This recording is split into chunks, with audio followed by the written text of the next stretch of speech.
Salutări din Westeros! Astăzi vom discuta despre Robert's Rebellion, rebeliunea lui Robert, cea care a avut loc cu circa 14 ani înainte de evenimentele curente din film sau carte. Vom discuta despre ce s-a întâmplat, cine au fost cei implicați, de ce s-a întâmplat, care a fost ordinea bătăliilor și care au fost urmările acestei rebeliuni.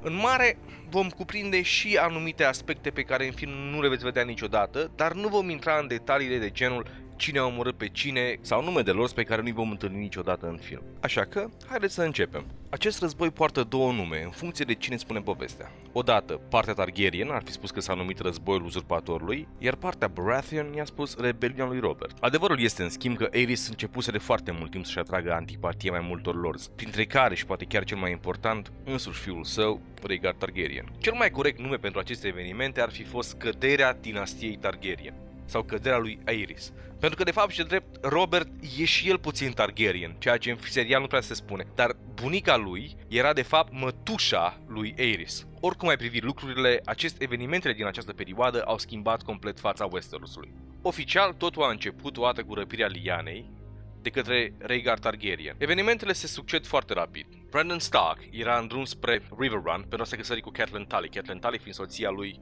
Ned mai târziu. În timpul acestei călătorii îl primește vestea răpirii. Fiind la jumatea drumului, decide să meargă spre The Red Keep împreună cu oamenii pe care îi avea deja cu el. Printre aceștia se afla și Elbert Arryn. Acest Elbert Arryn era nepotul lui Jon Arryn, cel care avea grijă de Robert și de Ned. Elbert Arryn era de asemenea moștenitorul casei Arryn, deoarece Jon Arryn nu avusese niciodată copii, deși avusese două soții. Odată ajuns la castel, într-o scenă precum cea din filmul Troia, Brandon Stark țipă în fața castelului către Rhaegar să iasă afară pentru a muri. Regele Aerys Targaryen îl arestează și îl judecă pentru complot împotriva prințului. Apoi trimite un corp către Winterfell pentru ca Rickard să vină să-și ia fiul. În momentul în care Rickard ajunge, în schimb, este și el arestat și este judecat pentru trădare. Are loc o judecată și ambii Stark sunt considerați vinovați. În acel moment, Rickard Stark cere un trial by combat, iar Aerys acceptă. Doar că, fiind regele nebun, își alege un campion mai special, și anume focul. Rickard Stark este agățat de undeva de o grindă și pus asupra unui mare foc, în timp ce Brandon este chiar acolo, legat de gât și cu o sabie în față, spunându-i se că dacă reușește să ia sabia, îl poate libera pe tatăl său. Brandon încearcă să ajungă la sabie, se autostrangulează, Brandon moare strangulat, iar Rickard moare trăjit sau copt în propria armură. Toți cei prezenți, cu excepția lui Ethan Glover, sunt uciși, inclusiv Elbert Arryn.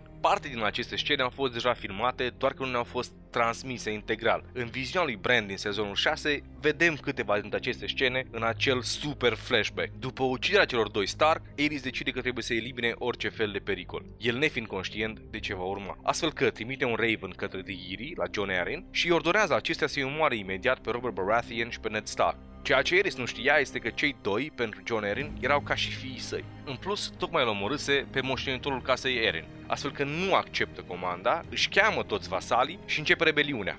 Evident, nu toată lumea din The Eyrie era de acord cu Jon Arryn, nu toată lumea vrea să lupte împotriva dinastiei Targaryen și astfel începe un război civil aflat în faza inițială doar în The Eyrie. Pentru a putea aduce cât mai multe forțe, Robert trebuie să ajungă în Storm's End, iar Ned trebuie să ajungă la Winterfell, pentru ca amândoi să-și cheme bannerele. Astfel că principalul obiectiv era trimiterea celor doi în cele două locații. Acest lucru devine foarte greu de făcut pentru că singurul mod în care cei doi puteau să plece din The Eyrie în acel moment datorită rebeliunii era pe mare, în Gulltown, iar Gulltown tocmai se aliase cu Targaryen. În fața blocadei există doar două opțiuni. Ned hotărăște să plece singur înapoi spre Winterfell și o ia prin munții lunii, iar Robert participă la asediul Gulltown și este momentul în care foarte mulți văd vitejia și puterea pe care o are Robert în timpul unei bătălii.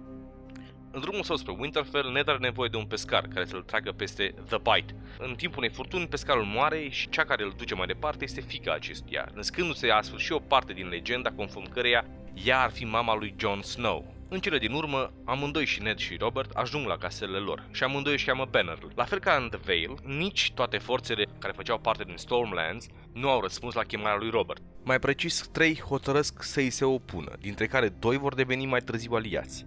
Robert reușește să afle din timp de faptul că cele trei armate loiale dinastiei care aveau să se lupte împotriva lui vor face o convergență la Summerhall, unde vor avea garnizoana principală. Astfel că pleacă cu toate trupele lui spre Summerhall și înainte ca toate cele trei armate să ajungă, le înfruntă una câte una, reușind chiar să le învingă pe toate trei. Iar această zi devine mai târziu cunoscută ca ziua în care Robert a câștigat 3 bătălii. În tot acest timp, forțele care erau loiale coroanei și dinastiei Targaryen încep și ele să se adune. Principalii aliați ai coroanei erau familia Lannister, familia Martell și familia Tyrell. Iar următoarea bătălie are loc între armata lui Robert și cea a familiei Tyrell, la Ashford. Aceasta fiind bătălia în care Robert, datorită faptului că avea doar armata lui, se înfruntă cu armata Tyrellilor. Iar din toate povestirile știm că The Reach are cea mai numeroasă armată. Bătălia de la Ashford este singura înfrângere pe care o suferă Robert pe parcursul întregului război. Iar în fruntea armatei ce l-a învins este nimeni altul decât tatălui Sam, deja faimosul Randyll Tarly. Deși este învins, Robert nu este capturat și încet se retrage spre Stony Sept, un oraș puțin mai la nord. Ce urmează este probabil cea mai proastă decizie a întregii forțe loialiste, și anume faptul că armata Tyrell, în loc să urmărească pe Robert spre nord, se oprește în Stormlands și începe să atace cetatea de scaun a familiei Baratheon, și anume Storm's End, cetatea fiind apărată de Stannis și forțele sale. Robert se retrage la Stony Sept, iar singura forță ce vine să-l urmărească este armata regelui data aceasta. Doar că până când ajunge armata regelui la Stony Sept, Robert primește întăririle din partea lui Ned și a lui Jon Arryn, alături de familia Tully, cu care se aliaseră prin două căsătorii, Ned cu Catelyn și Jon cu Lysa. Lysa fiind căsătorită cu Jon pentru faptul că Jon nu avea copii. Deși avusese două soții, niciuna nu i-a dat copii, iar Lysa avusese un copil cu Peter Baelish. Ideea de bază e că nimeni n-a făcut din dragoste, ci a fost pur și simplu political marriage. Atunci când armata loialistă ajunge în Stony Sept, este condusă de Lord Cunnington, el fiind mâna regelui în acel moment.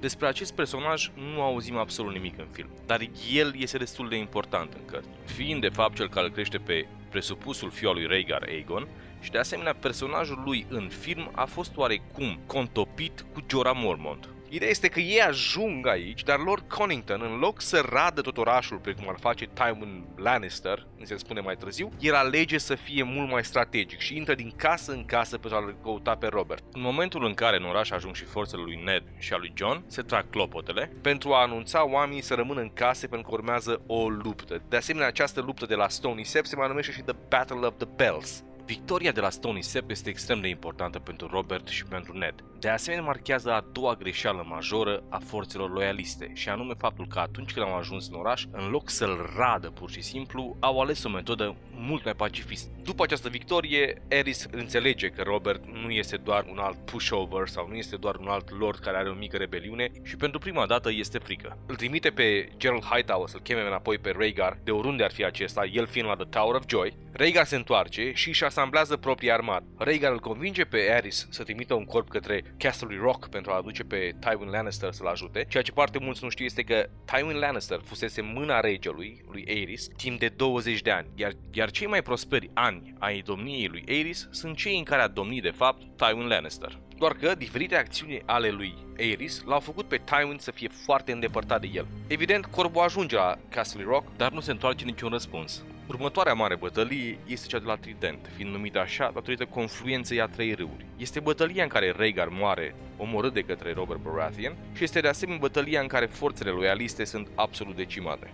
Ne este descrisă întreaga scenă, cum Robert își afundă vârful ciocanului în pieptul lui Rhaegar. Descrierea culminând cu momentul în care toate rupinile de pe armura lui Rhaegar sar în aer, iar oamenii din jurul lor se opresc din luptă și încep să le culeagă. O altă scenă importantă este atunci când Robert se întâlnește cu Barristan Selmy, Barristan the Bold, ambii sunt răniți, dar Robert își roagă meisterul să aibă grijă de Barristan the Bold. Acest episod îi formează lui Robert și imaginea de erou mărinimos ce iartă, dat fiindcă Barristan era inamicul său. După Trident, Robert este grav rănit și rămâne în urmă, dar Ned ia restul armatei și pleacă spre King's Landing pentru a-l asedia, neștiind că la foarte puțin timp după bătălia de la Trident, Tywin Lannister deja se prezentase în King's Landing.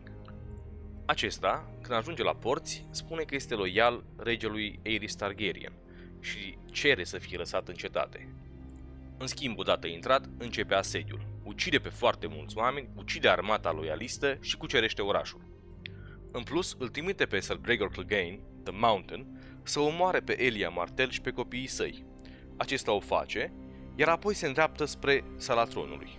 Între timp, Aerys aude de trădare și ordonă arderea întregului oraș. Jaime îl omoară pe respectivul Pyromancer, îl omoară apoi pe Aerys și se așează pe tron în așteptare.